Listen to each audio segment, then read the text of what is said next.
सोचिए, एक ऐसा आदमी जिसने अपने भाई की शादी के लिए इंडिया पाकिस्तान का मैच ही कैंसिल करवा दिया। जी हाँ, आज हम बात करने वाले हैं Amazon प्राइम की बिल्कुल नई सीरीज मटका किंग की, जो एक ऐसे ही असली इंसान की कहानी है। तो आखिर ये इंसान था कौन? मतलब कौन था ये मटका किंग? चलिए जरा पता लगाते हैं इस रहस्य के पीछे की कहानी क्या है। अब इनसे जुड़ी कहानियां सुनेंगे ना तो यकीन करना मुश्किल हो जाएगा। कहते हैं इन्होंने अपने परिवार में शादी के लिए एक इंटरनेशनल क्रिकेट मैच ही रुकवा दिया था। सिर्फ इतना ही नहीं, रात 9 से 12 बजे तक पूरी मुंबई की फोन लाइनें बस एक ही आवाज का इंतजार करती थीं। अरे अफवाहें तो यहाँ तक थीं कि 1975 की इमरजेंसी भी इन्हीं के पैसे गिनने के लिए लगी थी। और हाँ, ये वो पहले शख्स थे जिसने दाऊद इब्राहिम के ऑफर को ना कह दिया था। सोचिए जरा। तो इन्हीं सब कहानियों की सच्चाई जानने के लिए Amazon प्राइम पर आई है ये वेब सीरीज मटका किंग। 8 एपिसोड हैं, मतलब करीब करीब 7 घंटे। अब सवाल ये है कि क्या इसे 7 घंटे देना वर्थवाइल है? अच्छा, रिस्क है तो इश्क है, ये लाइन तो याद ही होगी। तो बस समझ लीजिए, ये शो स्कैम 1992 का जुड़वां भाई है। कहानी बिल्कुल वैसी ही, एक आम सा आदमी जो बहुत बहुत पावरफुल बन जाता है, अमीर बनने का एक जीनियस तरीका, और इस रास्ते पर दोस्त कम और दुश्मन कहीं ज्यादा बनते हैं। ठीक है, तो बात करते हैं कि सीरीज में आखिर अच्छा क्या है।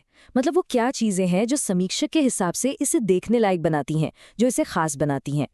देखिए, इस शो को देखने की सबसे बड़ी वजह वो है विजय वर्मा। कमाल का काम किया है। समीक्षक का तो ये कहना है कि कहानी में जितने भी कैरेक्टर्स हैं ना, विजय वर्मा का उन सबके साथ एक अलग ही रूप, एक अलग ही चेहरा देखने को मिलता है। मतलब एक ही एक्टर और 10 अलग-अलग शेड्स। और भी बातें हैं जो इसे अच्छा बनाती हैं, जैसे इसकी कहानी एकदम फ्रेश है, कहीं से उठाई हुई नहीं लगती।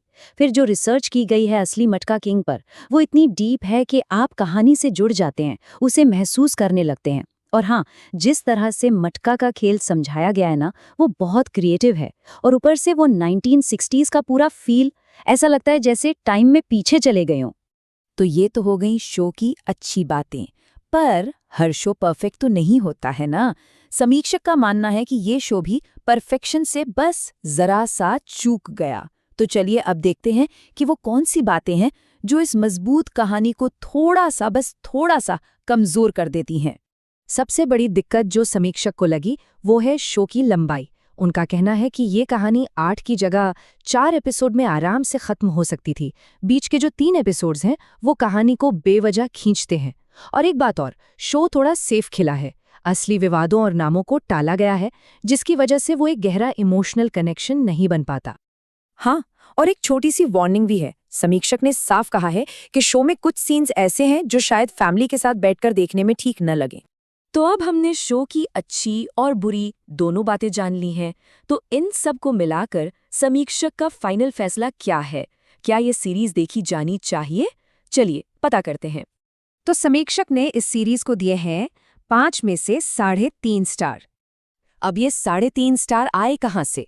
चलिए इसका हिसाब लगाते हैं।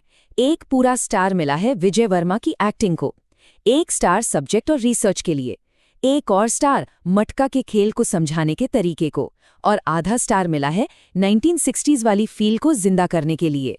तो कुल मिलाकर बात यह है कि हाँ, सीरीज में कुछ कमियां हैं, लेकिन विजय वर्मा की परफॉर्मेंस इतनी जबरदस्त है और कहानी इतनी मजेदार है कि वो आपको बांध कर रखेगी।